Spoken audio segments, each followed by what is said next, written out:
More than a month after the presidential election, President Trump continues to falsely insist that the results are fraudulent and that the election was stolen from him.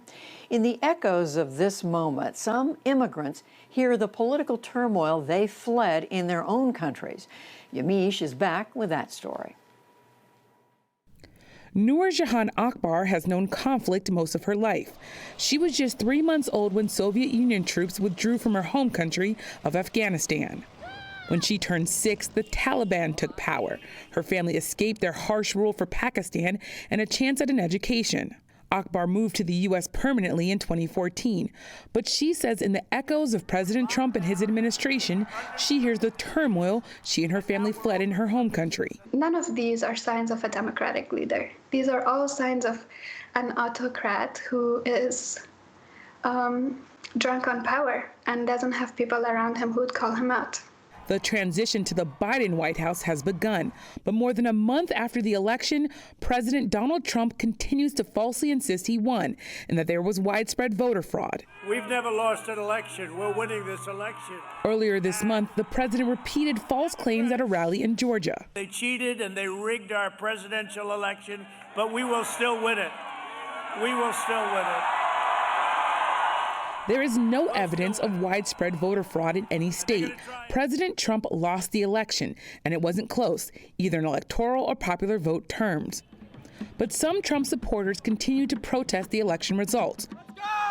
Over the weekend, thousands of pro-Trump supporters rallied in D.C. As night fell, members of the right-wing Proud Boys group burned Black Lives Matter banners. Confrontations broke out between pro- and anti-Trump groups, and 4 people were stabbed.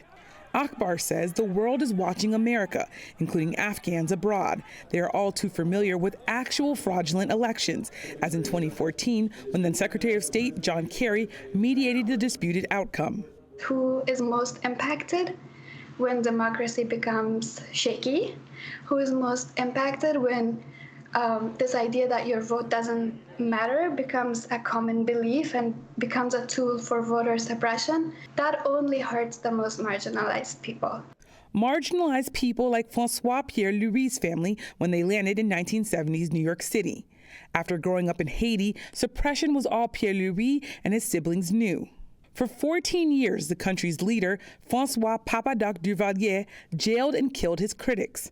When he was a young boy, Duvalier killed Pierre-Louis's uncles. By 1965, Duvalier had declared himself president for life. And even after dictatorship in Haiti ended, political turmoil in the country has remained. No one ever loses elections in Haiti.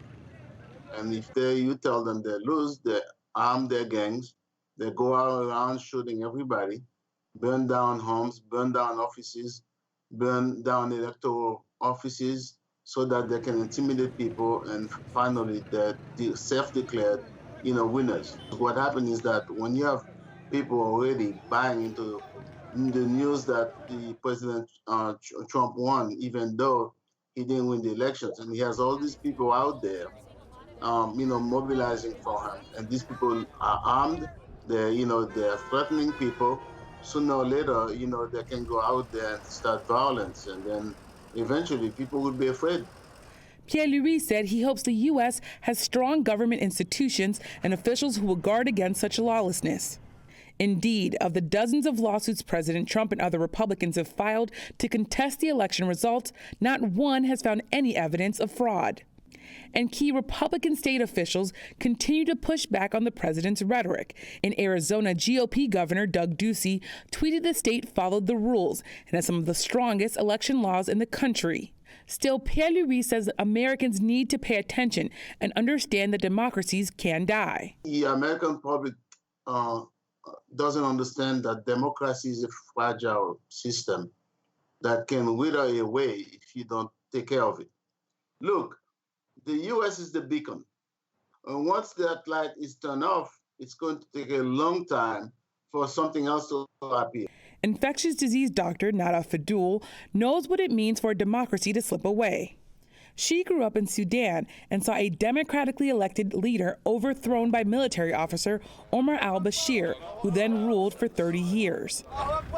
She says the American dream includes being able to choose your own leader, President Trump's rhetoric reminds her of her past, and she's worried he will set a dangerous precedent. The fact that he refused to concede reminded us of those times. So we had almost like a PTSD type of reaction. That model of transition of power that we've witnessed every 4 years in this country is now at risk because future presidents might follow his footsteps and say, you know, he did it before. Why can't I do it?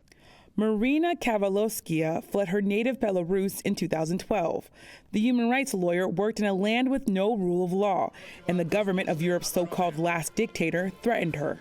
President Alexander Lukashenko has ruled the country for 26 years. Sunday is now protest day in Belarus, as it has been each Sunday since Lukashenko was declared winner of a fraud-ridden early August vote. Belarusian security forces have arrested more than 30,000 people. Every Sunday morning, I wake up to get a report with the hope that I won't get a report from Belarus about my friends being tortured, beaten up on the streets, or sentenced to weeks or years of imprisonment. Still, in the U.S., she says she has confidence in the people and institutions that defend democracy. What we have in the United States, we have the country with checks and balances, with historically very strong rule of law and respect for courts, etc. But I would say one should not take these principles for granted. One should really care first and foremost about these key pillars of democracy that prevents your country from becoming another Belarus. Last month, President-elect Joe Biden assured Americans he would attempt to restore that confidence nationwide. And what do you say to Americans, especially immigrant Americans who came to the United States looking for political stability and seeing all of the things that the president is doing? Hang on, I'm on my way. As the transition formally continues, Akbar thinks America should take time to reflect. This is an opportunity to look at our choices. It's more violence, more chaos, more disregard for democracy, or really a moment of reflection of why we have come here, why this country has become what it is. A moment for reflection and hope that as the president continues to insist the election was fraudulent, the country's institutions stand firm. For the PBS NewsHour, I'm Yamiche Alcindor.